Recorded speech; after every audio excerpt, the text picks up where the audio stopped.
everyone. Today we are going to start with the topic Introduction to Plant Physiology. So, what is plant physiology? Plant physiology is a branch of biology that deals with the study of vital functions and metabolic activities of a plant. So, here, dear students, I am using the two words. One is vital functions and the other one is the metabolic activities. So what are the vital functions? Vital functions are the functions of a body on which the life is directly dependent. For example, respiration, transportation. Okay, and what are the metabolic activities? These are the sum of all the chemical reaction that occurs in a living organism which results in the growth and helps in the production of energy. Okay, so here this was the definition of plant physiology. So now who is known as the father of plant physiology? So Stephen Hales is known as the father of plant physiology. Next is who is the father of Indian physiology? So J.C. Bose is known as the father of Indian physiology. We have seen a variety of plants. Some are herbs, as you may see, some are herbs, some are shrubs, and other are the plants having tall height. So, dear student, have you ever wondered that how water reaches up to the top of a tall plant? That क्या कैसे water जो है toll height plant में top तक reach करता है? And for that matter, why and how substances move from one cell to another. Second, that how transport of these substances occur. Okay, next one, either there is a need for the movement of these particles from one cell to another. And as we know, plants, they do not have circulatory system as that of human being. As you know, the blood is a circulatory material that helps to transport the energy from one organ to another. Then how transportation occur in plants? So this is the first chapter of your plant physiology in NCERT book, and that chapter is chapter first, transport in plants. So today we are going to start with the introduction of this plant. Only we will introduce that what you will study in this chapter one by one. As I am saying that it is not how it is possible that water reaches up to the top of a tall plant, and as we know, plant have roots and roots help to absorb water from the soil, and from the roots it is transported to other parts. And in the similar way, as you have studied in your previous classes, that leaf is known as the kitchen of the cell. So in the leaf the food is prepared, okay, and from leaf it is transported to different plant parts.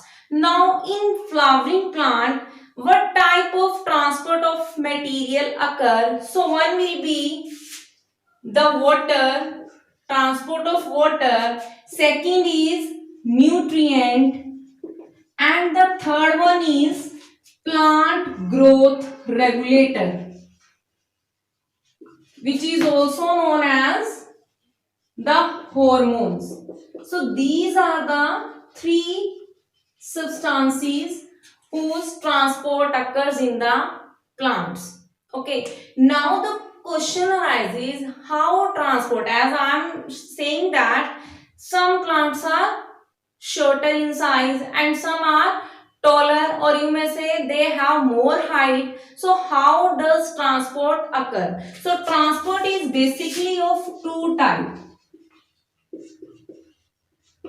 transport type. One is the short distance and one is the long distance transport. One is the short distance and one is the long distance transport. So what is the short distance? Short, as the name indicates, the transport which occurs from cell to cell or within a cell. So how you will define it? Short distance transport is the transport where movement of substances occurs within a cell or from cell to cell in a tissue. Okay, next one is, what is long distance transport? So long distance means, as we are discussing that some plants are tall in height, so they are considered under the long distance transport mechanism. So long distance transport mechanism, it occurs through the vascular system. Now vascular system is composed of vascular tissue, and this tissue is also you have studied in your previous classes.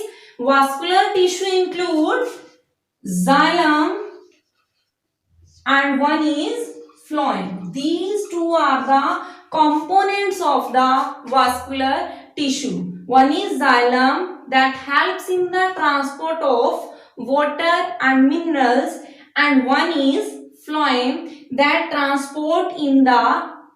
in the transport of food. And long distance transport is also known as the translocation.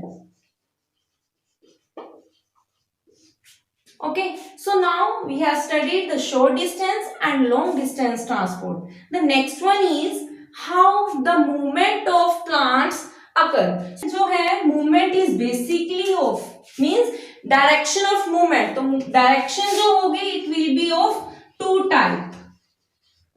Direction, one is the unidirectional movement and the second one is the bidirectional movement. So what is unidirectional? Uni means one. So as we are saying that there are two vascular tissue, one is xylem and one is phloem. So movement of water and minerals.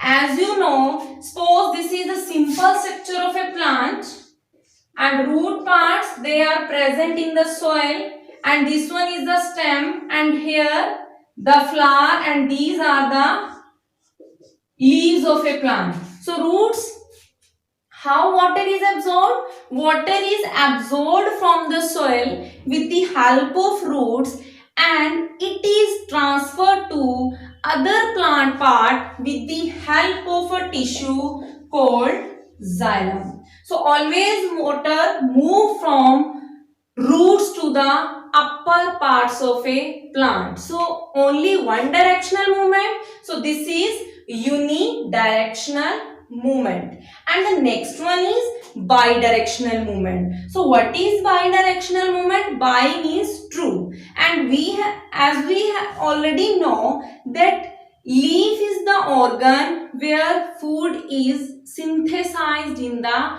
plant part. So how transfer of food take place? With the help of a vascular tissue, and that tissue is known as the phloem. So firstly, leaf is prepared in the leaves, and from the leaf it is transported to the storage organ, and from the storage organ it is further transferred to the growing parts of a plant. So this was all about the directional movement. One is unidirectional and the next one was bidirectional. Now what are the next topic is, what are the means of transport? So let's start about means of transport.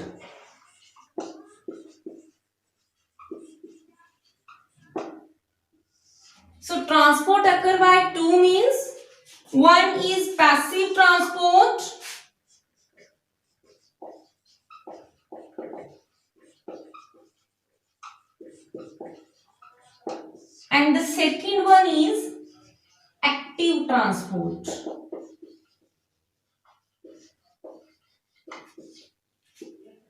Passive transport. So before coming to this topic, let me give you one simple example. Suppose हमें क्या करना है, हमें river के अंदर किसी भी material को हमने किसी भी मटेरियल को और इनमें से किसी ऑब्जेक्ट को हमने थ्रो किया, तो आप क्या ऑब्जर्व करते हो कि जो वो ऑब्जेक्ट है वो क्या करता है, वो वाटर की डायरेक्शन में ही फ्लो करता है। क्यों करता है वाटर की डायरेक्शन में? क्योंकि वो हाई से लो जा रहा है, प्रेशर जहां ज्यादा है हाई प्रेशर से लोअर प्रेशर में जाता है। ओके, तो वो ऑब्जेक्ट क्या करता है, हाई टू लो ऑटोमेटिकली जाता है।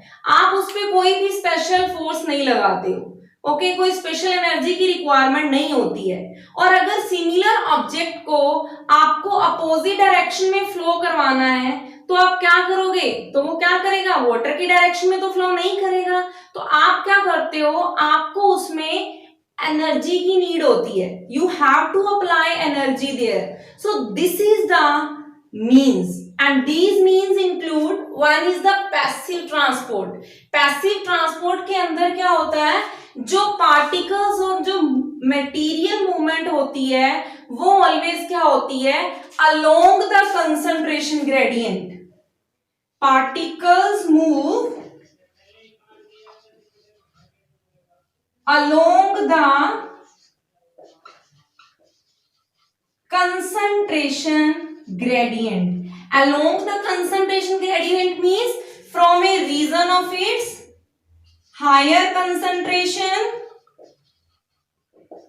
to a region of its lower concentration. तो higher to lower automatically जाती है, then there is no need of energy.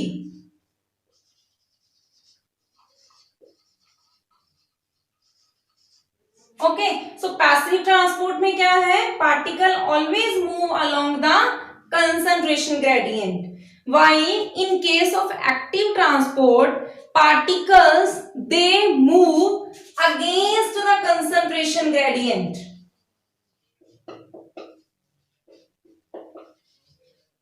Against concentration gradient है means there is need of ATP. ATP क्या है, energy rich molecule, and this by using energy only particles will easily move. So active transport is a mean of transport where the particles move against the concentration gradient with the help of energy, while in case of passive transport there is no need of energy.